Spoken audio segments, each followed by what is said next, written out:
안녕하세요, 효울입니다. 오늘부터 메이저 카드 0번부터 이제 여러분들에게 설명을 좀 드릴까 합니다. 물론 타로 카드를 많이 알고 계시는 분도 계시겠지만 또 타로 카드를 전혀 접해보지 못하신 분도 많으시리라고 생각합니다. 제 채널을 통해서 타로 카드에 대해서 조금이나마 이해를 하셨으면 좋겠고요. 또 타로 카드를 어떻게 또 이해하기 편한지 또 이해하면 좋을지에 대해서 제가 조금 도움을 드리고 싶어서 이렇게 설명을 해 드릴까 합니다. 자, 그럼 오늘의 주인공 짠! 0번 바보 카드입니다.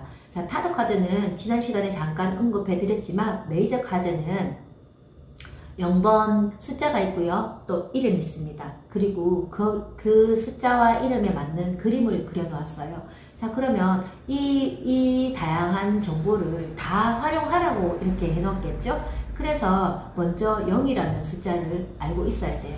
그리고 이 이름이 왜 나왔는지에 대해서 알고 이 그림은 어떤 것이 나왔는지 이제 전체적인 이해를 하는 것이 굉장히 중요합니다. 그래서 저는 하나하나의 키워드는 말씀드리지 않습니다. 그냥 이 카드가 어떤 의미를 있는지, 이 카드가 말하고자 하는 것이 무엇인지를 저는 알려드리고 싶습니다. 자, 0이라는 숫자는 우리가 굉장히 우주의 근원적인 숫자예요. 우리 지구도 둥글게 생겼고, 모든 것은 또 시계도 이렇게 동그랗게 돌아가잖아요. 또 별자리도 이렇게 동글동글 돌아가요. 이러한 의미는, 우주의 모든 파장, 또 이렇게 우리 물결도 돌을 탁 던지면 물결도 되게 동글동글 퍼지잖아요. 이 0이라는 숫자는 굉장히 우주의 근원적인 숫자라고 할 수 있습니다. 그래서 이 0이라는 숫자는 0, 없다라는 의미지만 이 0이라는 것은 비어있다, 공의 의미도 있고요. 또 우리가 속이 허하다, 배가 허하다, 뭐 허기진다 하잖아요. 그 비어있다는 뜻의 허일 수도 있어요. 자, 그러면 이러한 뜻이 다 같잖아요. 자, 그러면 비어있다는 뜻입니다. 자, 그러면 무엇이 비어있을까요? 이 사람은 실제적으로 아무것도 없어서 텅텅 빈 사람이 아니에요. 굉장히 우주적으로는 지혜가 가득하고 또 깨달음을 얻은 자일 수도 있어요. 그래서 너무너무 이 우주의 진리를 다 알고 깨달음이 다 알고 있으면은 두려움이 없어가지고 두려움이 없잖아요. 자, 우리가 두려울 때는 어떤 사람이 두려울까요? 굉장히 내가 뭔가를 잃어버릴 것이 있거나 내가 욕심이 많거나 어떤 것에 집착하는데 그것이 없어지거나 미래를 알지 못하거나 이럴 때 굉장히 두렵잖아요. 자, 그런데 이 사람은 두려움이 없어요. 왜 없을까요? 잃어버릴 게 없던지 너무나 미래를 많이 알든지 이치를 다 깨달아서 이제 더 이상의 두려움이 없어졌을 수 있는 거죠. 자, 그래서 이 사람은 굉장히 지혜를 많이 얻은 자예요. 그래서 더 이상의 우리가 세속적으로 살아가는 데 있어서는 더 이상의 두려움은 없을 수도 있는 거죠. 자, 그러다 보니까 이제 우리 많은 사람이 막 이렇게 어떤 사람이 돌을 닦고 명상을 많이 하고 우주적인 공부를 많이 했을 때는 어때요? 굉장히 순수하고 어디에가 집착하지도 않고 또 이제 이렇게 무의자연하잖아요. 굉장히 이렇게 자연과 더불어서 어디엔가 얽매이지 않게 보이잖아요. 그러면서 그런 분들 얼굴을 보면은 굉장히 막 순수하시잖아요. 이 종교인 분들도 이제 이게 많은 이 깨달음이 있거나 또 이제 많은 이게 깊이가 있으신 분들을 보시면 또 종교인이 아니더라도 또 이런 공부를 많이 하신 분들 보면 굉장히 기도나 명상을 많이 하신 분들 보면 얼굴이 굉장히 맑고 또 굉장히 순수하시고 또 이렇게 뭔가에 집착하는 마음이 없어 보이잖아요. 자, 그것이 뭐냐? 이 영과 같고 그런 것이 어떻게 보면은 우리 막 굉장히 속세적으로 뭔가 집착하고 있는 사람들이나 어떤 우리 인간들이 보기에는 그 사람이 바보 같아 보이는 거죠. 왜 가질 수 있음에도 불구하고 가지지 않는지 뭐 이런 마음이 들 수 있잖아요. 그러한 바보일 수 있다는 겁니다. 자, 그래서 이 사람은 이렇게 위험한 절벽에 있어도 굉장히 편안하게 보이는 거예요. 아무 자유로움이 보이고. 그러면서 이 바보가 가지고 있는 이 작은 가방, 이 배낭에는 무엇이 들었을까요? 가다가 먹을 도시락이 들었을까요? 그렇지 않다는 거죠. 자, 도시락보다는 여기는 씨앗이 들어있다고 해요. 자, 그럼 씨앗은 어떤 것일까요? 우리가 콩 씨앗을 심으면 콩이 나고 팥씨앗을 심으면 팥이 나고 또 문희점이 예전에 씨앗을 가져와서 목화 이제를 피웠듯이 이 씨앗은 굉장히 우리 삶에 중요한 역할을 하는 거죠. 우리가 어떤 씨앗을 심느냐에 따라서 우리는 어떤 결과를 이뤄내느냐에 따라 다르다는 거예요. 그러면 그 우주의 근원이 되는 씨앗을 가지고 있는 자, 굉장히 중요한 사람인 거죠. 그래서 이 사람은 그래서 편안할 수 있고 이 모든 이치를 알 수 있고 편안한 거예요. 근데 우리 타로 카드를 우리한테 보러 오는 내담자들 어때요? 깨달은 자일 수도 있지만 대부분은 현세에 힘들어하거나 궁금한 것이 있거나 두려운 존재들이잖아요. 사람들이 오신단 말이에요. 자, 그런 분들이 그러면 이 카드를 봤을 때는 어떻게 이제 굉장히 정신적으로 추구하거나 뭐 하는 분들이 봤을 때는 굉장히 도인일 수 있다는 건데, 우리가 저처럼 일반적인 사람이 봤을 때는 4차원인 사람일 수도 있어요. 우리가 에디슨이 뭐 전기를 발명할 때 어떻게 됐어요? 막 계란도 품고 막 이렇게 했잖아요. 자, 그러면 그런 모습을 봤을 때는 에디슨은 바보 같았잖아요. 그렇지만 그 에디슨에 의해서 많은 발명품이 나타났듯이 이제 그렇게 되기 전까지는 굉장히 아무리 막 뛰어난 너무나 전체적인 사람도 어떻게 바보같이 보일 경우가 있잖아요. 그러한 것이라는 거죠. 자, 그래서 그러면 우리 내담자들이 물어봤을 때는 만약에 연애나 이런 뭐 사람에 대해서 물어봤어요. 그럼 상대에 대해서 물어봤을 때는 이 사람이 꼭 도인과 같은 사람일 거 아니에요. 꼭 도인이 아니라도 그러하게 모습이 비춰지는 사람일 거잖아요. 자, 그러면 막 얽매이거나 누군가의 구속을 받거나 속박을 받거나 또 타인을 구속하든다 하는 사람일까요? 그렇지 않을 수 있어요. 그쵸? 굉장히 이제 그냥 자유롭게 사람을 만나는 사람일 수 있는 거죠. 자, 그리고 또 그렇게 만남을 원하는 사람일 수 있어요. 그냥 어디에가 얽매이지 않고. 아니면 상대가 상대에 대해서 나를 어떻게 생각하냐 물어봤을 때는 그냥 그렇게 보이는 사람일 수도 있고요. 이제 편안하게 뭐 자유롭게 그냥 자기 생각대로 하는 사람일 수도 있다는 거죠. 그래서 그러면 내 마음이 이럴 경우에는 뭐 상대에 대해서 내 마음을 어떻게 가져야 될까요? 물으면은 이렇게 좀 편안하게 내려놔야 될 수도 있는 거죠. 그래서 이 카드 한 장에 이 카드가 그렇게 막 어디인가 뭐 구속되지 않고 깨달은 자인 카드면 그 카드를 연애했을 때는 어떤 식으로 이제 의미가 부여될까는 한번 생각을 해보셔야 되는 거예요. 막 키워드에서 이렇게 구속받지 않는다, 속박받지 않는다, 자유로운 연애다 이런 것이 어디서 나왔을까 그 근원을 한번 생각해보는 게 굉장히 중요하다. 자, 그리고 만약에 그러면 어떤 물질적인 질문에 대해서 이 카드가 나왔어요. 자, 그러면 물질에 집착하지 않는다 했는데 물질을 막 집착하면서 벌까요? 그렇지 않을 수 있어요.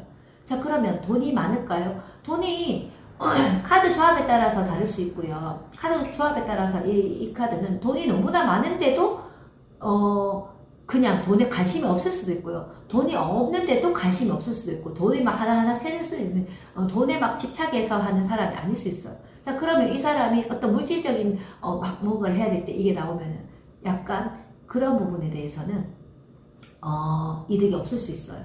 자, 그런데 이 사람이 가 있는 분야, 만약에 예를 들어서 프리랜서로 뭔가를 하는 분야나 내가 예술적인 감각이냐, 어떤 독창적인 아이디어를 내야 된다든지, 아니면 막 그런 분야에 있어서는 그래도 자기의 그 재능이 많을 수 있는 거죠. 그래서 이 0번 바보 카드가 해야 되는 분야에 대해서는 괜찮을 수 있다.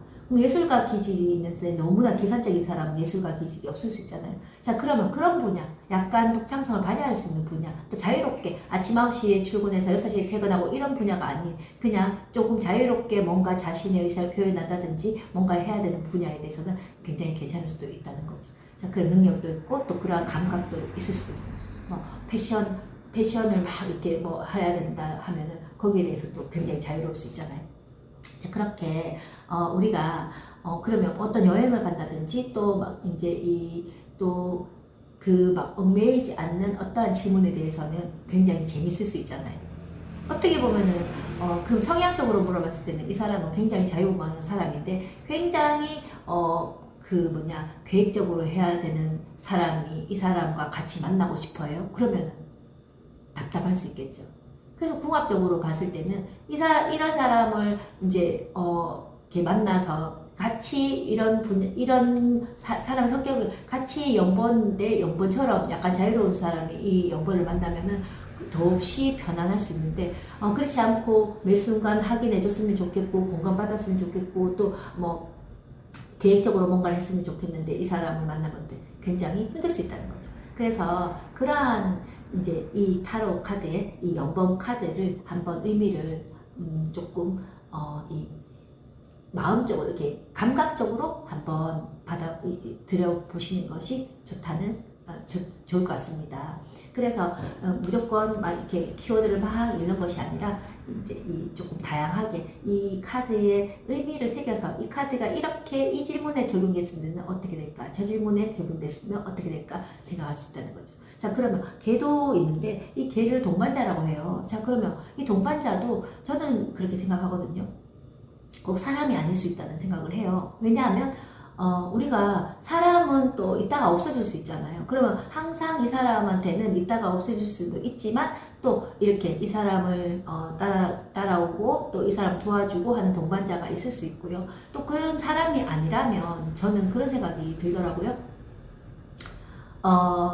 우리가 이제 이 사람보다는 또 어떤 학문이나 지식이나 또 어떠한 내가 추구하는 것에 대해서 항상 깨달음을 주는 동반자는 신일 수도 있고 막 이럴 수 있잖아요. 그런 것이 항상 이 바보고 연번에는 존재한다고 저는 생각이 들거든요. 이제 그렇게 볼 수도 있지 않을까 저는 그런 생각을 합니다. 대부분에는 이제 어떤 같이 함께할 수 있는 사람이라고 하지만 저는 이 바보 연번 정도의 만약에 어떤 정신적으로 성숙한 사람이라면 사람과도 함께하는 것도 중요하지만 어떤 신이나 또 어떠한 뭐 학문이나 무한하게 나랑 함께 할 수 있는 그러한 존재도 있지 않을까, 그러한 존재가 항상 함께 있지 않을까 하는 생각을 해봅니다.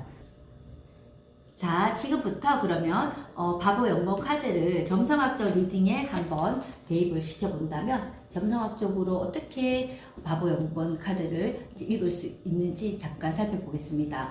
지금 보시는 것이 청궁도이고요. 청궁도에서 지금 이렇게 11하우스 물병자리에 바보 연번은 배속되어 있습니다. 자, 그럼 물병자리의 속성이 무엇이냐? 물병자리는 굉장히 변화, 변동을 추구하고요. 공기 사인의 고정궁이라고 할 수 있습니다. 자, 공기 사인은 그냥 머물러 있지 않고 계속 떠돌아다니는 것이겠죠. 그래서 무엇을 위해서 떠돌아다니느냐? 이렇게 내가 알고자 하는 지식을 추구하는 별자리라고 할 수 있죠. 그런데 그러한 별자리가 11하우스는 미래지향적인 하우스예요. 굉장히 미래지향적으로 내가 알고 싶은 것을 알려고 이제 다니는 별자리라고 할 수 있죠. 그러면서 또 고정궁이기 때문에 잘 변하진 않아요. 그러면 떠돌아다니는데 변하지 않는다. 그럼 내가 알고자 하는 것을 아는 것에 있어서 다른 사람한테 흔들림 없이 그렇게 내 주장이나 내 주관을 밀고 나갈 수 있다는 별자리인 거죠. 그래서 다양하게 추구를 하면서도 내가 추구하는 방향에 대해서 밀고 나갈 수 있는 거죠. 그래서 그러면서도 또 사자자리 반대편에 있기 때문에 사자라는 동물은 무리 속에서 있지만 그 반대편에 있기 때문에 무리 속이 아닌 외곽지 중심보다는 주변에 있으면서 어떠한 이상을 추구하고 어떠한 사람들과 함께 이제 추구하면서 어떤 중심이 아닌 틀을 깨는 변화, 변동, 또 개혁 이런 것을 이상적인 나라를 만들기나 이상적인 어떠한 것을 만들기 위해서 계속 이제 끊임없이 변화를 추구하는 별자리가 물병자리예요. 그런 물병자리에 이제 속성 거기에 행성이 무엇이냐면 고전 점성학에서는 토성이고요. 현대 점성학에서는 그 천왕성이라고 볼 수 있어요. 자, 그러면 토성의 성격은 굉장히 한계를 짓고 또 이게 신중하고 책임감이 강하고 또 그런 별자리인데 또 천왕색 같은 경우는 굉장히 화성기질처럼 막 변화를 추구하고 또 이제 개혁하고 이런 별자리를 볼 수 있어요. 그러면 그러한 고정궁의 속성은 토성이고 또 이제 변화를 추구하는 것은 천왕성이죠. 그러한 속성을 다 이렇게 타로 카드 0번이 이제 가지고 있다고 보시면 됩니다. 그러면 그냥 타로 카드 0번을 그냥 뭐 자유분방하다, 또 뭐 구속받기 싫어한다, 속박받기 싫어한다 이렇게만 알고 있는 것보다는 이렇게 왜 구속받기 싫어하고 속박받기 싫어하는지는 이렇게 물병자리를 통해서 이 타로 카드 0번의 속성을 조금 더 알 수 있지 않을까 싶습니다. 그래서 점성학적 리딩을 전체적으로 다 이제 전 카드를 다 알고 나면 이러한 관계가 왜 이렇게 배속이 되었는지, 또 우리 타로 카드가 조금 더 확장이 되어서 영번 카드에 대한 이해가 조금 더 깊어질 것이라고 생각합니다. 자, 오늘 바보 영번 카드에 대해서 전체적인 것을 다 알려드릴 수는 없었지만 이 바보 영번 카드가 왜 이런 의미가 있는지에 대해서 간략하게 살펴보았고요. 다음 시간부터 1번, 2번, 3번 이렇게 순서대로 제가 이 타로 카드의 의미가 어떤 의미에서 이렇게 나왔는지 설명드릴까 합니다. 오늘 이러한 설명이 여러분들에게 많은 도움이 되셨으면 좋겠고요. 많은 도움이 되었다면 좋아요, 구독 꼭 부탁드리겠습니다. 그럼 다음 시간에 1번 마법사로 다시 만나 뵙겠습니다. 다음 시간에 만나요. 감사합니다.